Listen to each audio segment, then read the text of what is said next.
नमस्ते दोस्तों, please like and subscribe my channel.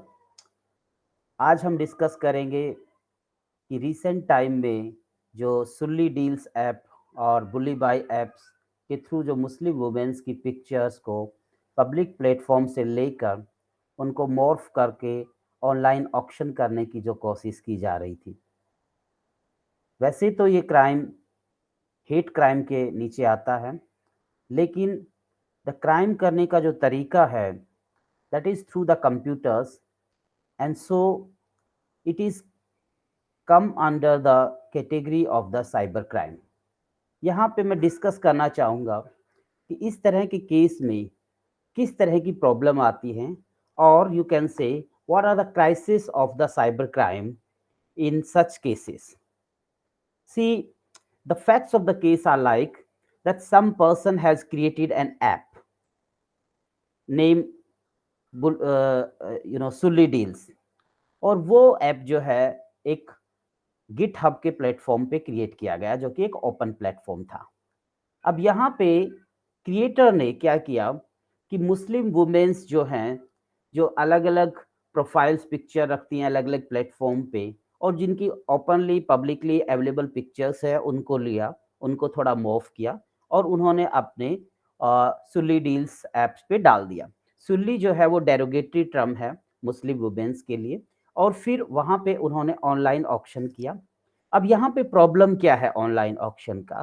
Because एक तो ये थ्रेट पैदा करता है, एक जो है ये आपको साइबर स्टॉकिंग करता है। उन वुमेन्स की सारी डिटेल्स वहाँ पे थी, और इसी के साथ काफ़ी सारे डाउट्स क्रिएट कर सकता है।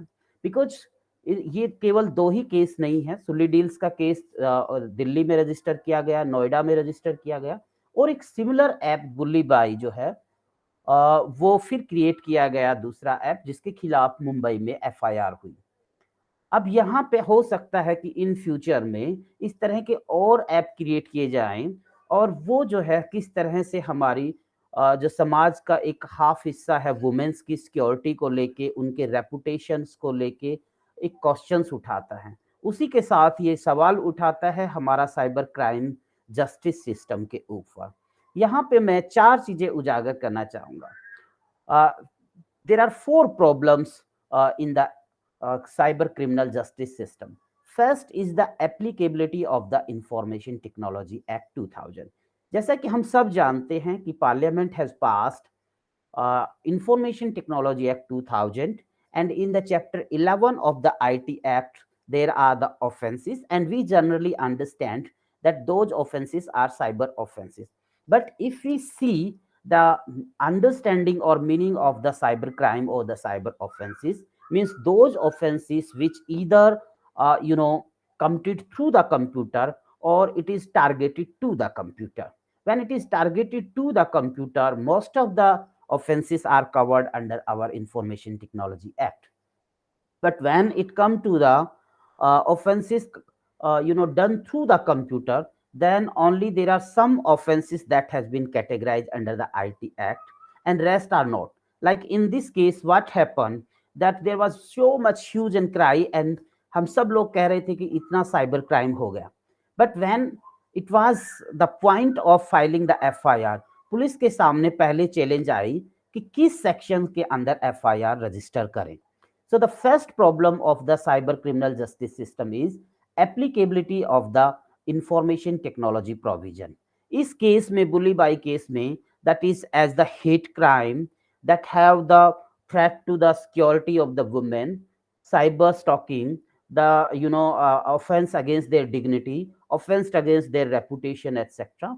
But unfortunately there is no specific provision in the IT Act under which the FIR can be lodged, and so the police registered the FIR under the section 354A, under the section 509, under the section 153A, and all these offenses are from the Indian Penal Code.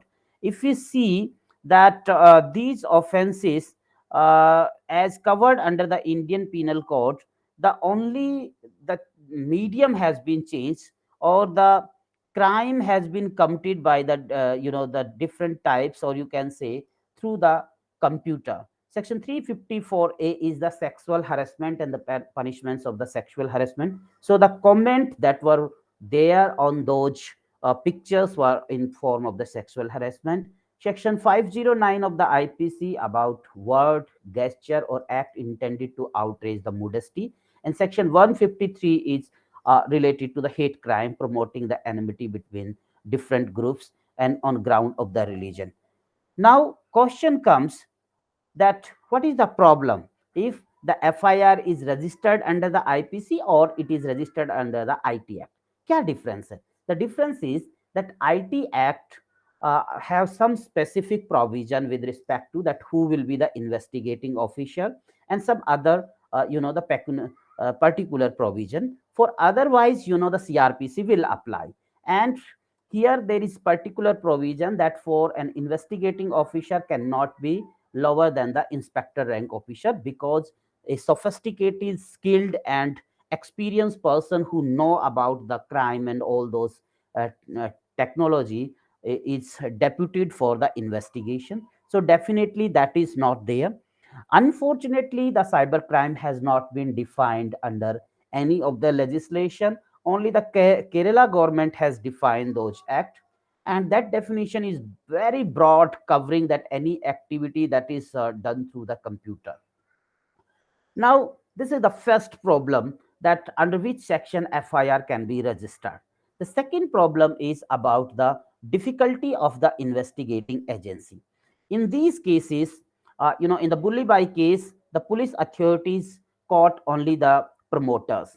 But to find out the creator of the app, जिन्होंने app को create किया है, they need some data from the GitHub open platform. So they gave the notice under the CRPC. When notice was served to the GitHub, they replied that the investigating authorities should come under the Mutual Legal Assistance Treaty MLAT, because the GitHub is a California based company, have the office in the America, and so not directly coming under the jurisdictions.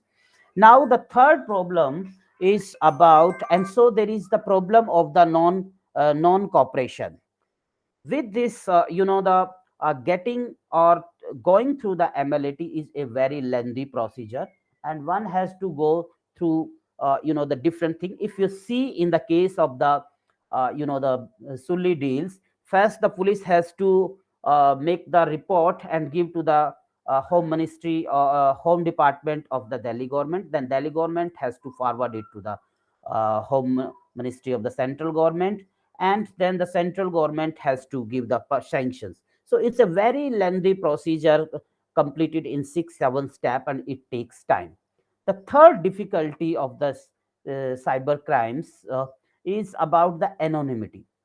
The anonymity means only the computer, the system from where the app was created or from where the last chat was done can be found, and real person is not difficult to find. So sometimes the persons use the public computer or with the other names they are using. In that case, finding the real perpetrator is very, very difficult. Yes, there is some provisions of the attribution where law attributes to the persons who purported to be the real offender.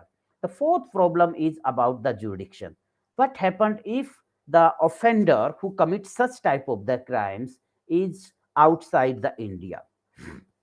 See, we have the extraterritorial jurisdiction in case of the the criminal offenses. Also, section 3, section 4 of the Indian Penal Code read with section 188 of the Civil Criminal Procedure Code 1973. Similarly, here there is the provision, section 1 clause the 2 of the Information Technology Act, that talk about that this act will have the extraterritorial effect, and section 75 that fall under the offenses category, that if a offense is committed outside or beyond the India, but it has some involvement of the computer, then it would be the applicability of the IT Act will be there. So it gives the extraterritorial applicability. But with the extraterritorial applicability, there are the two problems. The first thing is about the investigating authority.